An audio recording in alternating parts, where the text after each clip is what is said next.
కార్తీక మాసంలో వచ్చే ద్వాదశిని క్షీరాబ్ది ద్వాదశి అంటారు. ఈ రోజున శ్రీ మహావిష్ణువుకి తులసి మాతకి అత్యంత పవిత్రమైన రోజుని భావిస్తారు. ఈరోజు తులసి విష్ణు కళ్యాణం కూడా చేస్తారు. ఈ రోజుకు సంబంధించి ఒక విశిష్టమైన కథ కూడా ప్రాచుర్యంలో ఉంది. ధర్మరాజు రాజ్యం పోగొట్టుకుని ద్వైతవనంలో ఉండగా మహర్షి వ్యాసుడు ఋషులతో కలిసి అక్కడికి వచ్చాడు. అప్పుడు ధర్మరాజు సుఖ సంతోషాలు కలగడానికి, విజయం కలగడానికి ఏదైనా సూత్రాలను ఆదేశించమని ప్రార్థించాడు. అప్పుడు వ్యాసుడు ఇలా అన్నాడు: మహా సామర్థ్యాన్ని కలిగించే వ్రతం క్షీరాబ్ది ద్వాదశి అన్నాడు. పూర్వకాలంలో దేవతలు రాక్షసులు కలిసి క్షీరసాగర మదనం చేస్తుండగా కల్పవృక్షం, ఐరావతం, అమృతం, లక్ష్మీదేవి, తులసీదేవి లాంటి పవిత్రమైన వస్తువులు అవతరించాయి. లక్ష్మీదేవి మోహంతో విష్ణువుతో కలిసి బ్రాహ్మణులకు తులసి మహిమను వివరిస్తూ, ఈ రోజున తులసి కథ వింటే, వ్రతం ఆచరిస్తే అన్ని పాపాలు పోతాయని, ఉత్తమ గతులు దక్కుతాయని తెలిపారు. ఈ పవిత్రమైన రోజున తెల్లవారుజామునే లేచి తలారా స్నానం చేసి తులసి కోట చుట్టూ గోమయం లేదా నీటితో శుద్ధి చేసి బియ్యం పిండితో శంఖం, చక్రం, పద్మం, స్వస్తిక్ వంటి దైవికమైన ముగ్గులు వేసి మట్టి ప్రమిదలో ఆవు నెయ్యితో దీపాలు వెలిగిస్తారు. చక్కగా పూలతో అలంకరించి ద్రాక్ష, దానిమ్మ, అరటిపండ్లు నైవేద్యంగా పెట్టాలి. అత్యంత భక్తి శ్రద్ధలతో ఆ శ్రీ మహావిష్ణువుని, తులసిమాతని పూజించాలి. ఆకలితో ఉన్నవారికి అన్నదానం చేస్తే శ్రేష్టం. ఎవరి స్తోమత మేరకు వారు పసుపు, కుంకుమ, పువ్వులు, పండ్లు, వస్త్రాలు తాంబూలంతో పెట్టి వాయినానివ్వాలి. పూజ అయిపోయిన తర్వాత తులసీదేవి యొక్క కథను వింటే ఎంతో పుణ్యం లభిస్తుందని చెబుతారు. తులసి కేవలం మొక్క మాత్రమే కాదు, హిందూ పురాణాలలో అత్యంత ప్రసిద్ధి చెందింది. తులసి మొక్క లేని హిందూ ఇల్లు ఉంటుంది అంటే అతిశయోక్తి లేదు. తులసి పురాణాల్లోనే కాదు, వైద్యపరంగా కూడా అత్యంత ప్రయోజనాలు కలిగి ఉన్నది. తులసి అంటే పవిత్రత. తులసిని పూజించడం వలన ఇంట్లో సుఖ సంతోషాలు నిండుతాయని, మహిళలకు సౌభాగ్యంతో వర్ధిల్లుతారని పండితులు చెబుతారు. తులసి ఆకులు, కాండము, వేర్లు, విత్తనాలు అన్నీ ఎన్నో ఆరోగ్య ప్రయోజనాలు కలిగి ఉన్నాయి. ఎన్నో విశిష్టతలు కలిగిన తులసి అంటే శ్రీ మహావిష్ణువుకి ఎంతో ఇష్టం. అందుకే విష్ణువుని తులసితో పూజిస్తారు, తులసి మాలలు వేస్తారు. కలియుగ దైవమైన తిరుమలలో శ్రీ వెంకటేశ్వరునిగా కొలువై ఉన్న శ్రీ మహావిష్ణువుకి తులసి మాలలతో అలంకారాలు చేస్తారు, తులసి ఆకులతో పూజలు చేస్తారు. తులసి అంటే శ్రీనివాసుడికి ఎంతో ఇష్టం.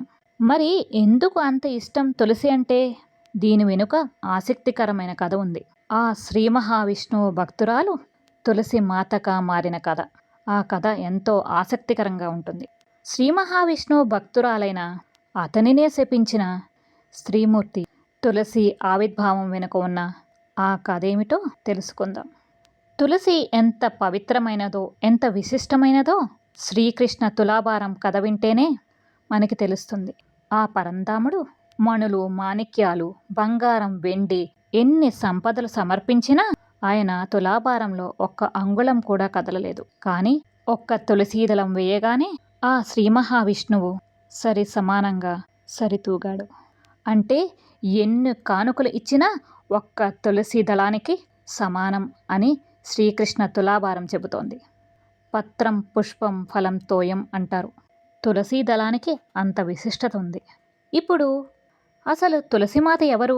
ఆమెకు ఇంత ప్రాశస్త్యం ఏమిటి? అసలు శ్రీ మహావిష్ణువునే శపించడం ఏమిటి? ఆ కథను వివరంగా తెలుసుకుందామా? తులసి యొక్క పూర్వనామము వృంద. వృంద అనే అమ్మాయి చాలా అందమైనది, అణకోగలది. ఆమె కాలనేమి అనే రాక్షసుడి కుమార్తె. ఆమెకు శ్రీ మహావిష్ణువు అంటే ప్రాణం. ఆ శ్రీ మహావిష్ణువుకు పూజ చేయనిదే పచ్చి గంగ కూడా ముట్టుకునేది కాదు. నిత్యము విష్ణువు ఆరాధనలోనే మునిగిపోయి ఉండేది. అటువంటి ఉత్తమమైన స్త్రీకి జలంధరుడు అనే యువకుడితో వివాహం జరిగింది. త్రినేత్రుడు అయిన ఆ మహాశివుని మూడో కన్ను నుంచి వచ్చిన అగ్నిలోంచి పుట్టినవాడు జలంధరుడు. అమిత శక్తివంతుడు. జలంధరుడు వృందను ఇష్టపడ్డాడు. జలంధరుని గురించి తెలుసుకుందాం. ఇంద్రుణ్ణి శిక్షించడానికి దావాగ్నిని శివుడు గంగా సాగరంలో దాచిపెట్టాడు. ఆ అగ్ని బాలుడి రూపంగా మారింది. సాగరుడు తర్వాత ఆ బాలుణ్ణి బ్రహ్మకు అప్పగించాడు. ఆ బాలుడికి పేరు పెట్టడానికి బ్రహ్మ దగ్గరకు తీసుకొని పోగా కంటి నింటు నీరు వచ్చింది. అప్పుడు బ్రహ్మదేవుడే స్వయంగా అతనికి జలంధరుడు అనే నామకరణం చేశారు. అలా శివాగ్నిలోంచి పుట్టిన బాలుడు జలంధరునిగా మారాడు. రాక్షస గురువు అయిన శుక్రాచార్యుని శిక్షణలో జలంధరుడు రాక్షసరాజుగా అయ్యాడు. దేవతలపై తన ప్రతాపంతో విరుచుకుపడ్డేవాడు. ఇది ఇలా ఉంటే ఒకానొక సమయంలో జలంధరుడు వృందను చూసి ఆమెపై మనస్సు పారేసుకున్నాడు. ఆ శ్రీ మహావిష్ణువు భక్తురాలైన ఆమెకు విధివశాత్తు జలంధరుని వివాహం చేసుకోవలసి వచ్చింది. తో వివాహం అయిన తర్వాత ఆమె భక్తి పవిత్రతతో అతని శక్తి మరింత పెరిగిపోయింది. శివుడినే ఓడించాలనుకున్నాడు. అదే అహంకారంతో శివుడిపై యుద్ధానికి సిద్ధమయ్యాడు. ఇద్దరూ హోరీగా యుద్ధం చేసుకున్నారు. ఇది చూసి దేవతలందరూ హడలిపోయారు. జలంధరుని శక్తిని చూసి హడలిపోయిన దేవతలు ఆ శ్రీ మహావిష్ణువుని మొరపెట్టుకున్నారు. ఇంకేముంది, భక్తవత్సలుడైన ఆ మహావిష్ణువు రంగంలోకి దిగుతాడు. దుష్ట శిక్ష రక్షణ కోసం, లోక కళ్యాణం కోసం ఎన్నో చేసిన ఆయన జలంధరుడి అంతం కోసం రంగంలోకి దిగక తప్పలేదు. కానీ జలంధరుని భార్య వృంద అతని భక్తురాలి భర్తను ఎలా చంపాలి అనే సందిగ్ధంలో పడ్డారు. కానీ తప్పదు. జలంధరుని వల్ల దేవతలు పీడించబడుతున్నారు. దుష్ట శిక్ష రక్షణ కోసం చేయకూడని పనికి పూనుకున్నాడు. జలంధరుడు శివుడు యుద్ధం చేస్తుండగా జలంధరుని రూపంలో విష్ణువు వృంద వద్దకు వెళ్ళాడు.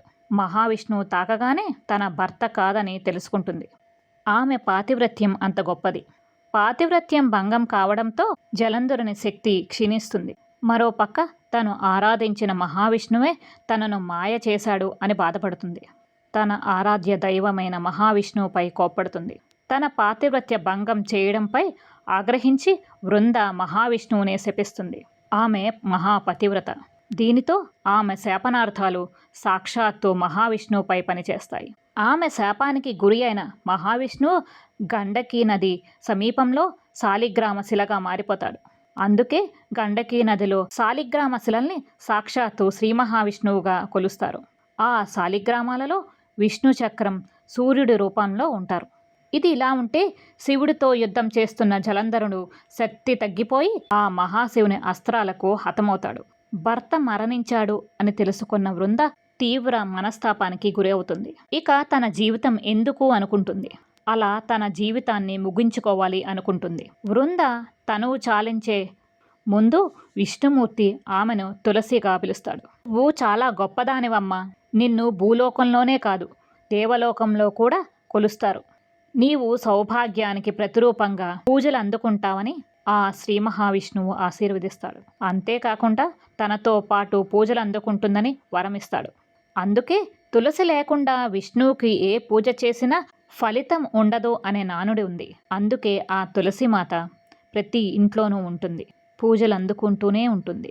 జగద్ధాత్రి నమస్తుభ్యం విష్ణోశ్చ ప్రియవల్లభే యతో బ్రహ్మదయో దేవః సృష్టిస్థిత్యంతకారిణి నమోస్తులసీ కళ్యాణి నమో విష్ణుప్రియే శుభే నమో మోక్షప్రదయే దేవి నమః సంపత్ప్రదాయికే ఓం తులసీదేవ్యే నమః. శ్రీమాత్రే నమః.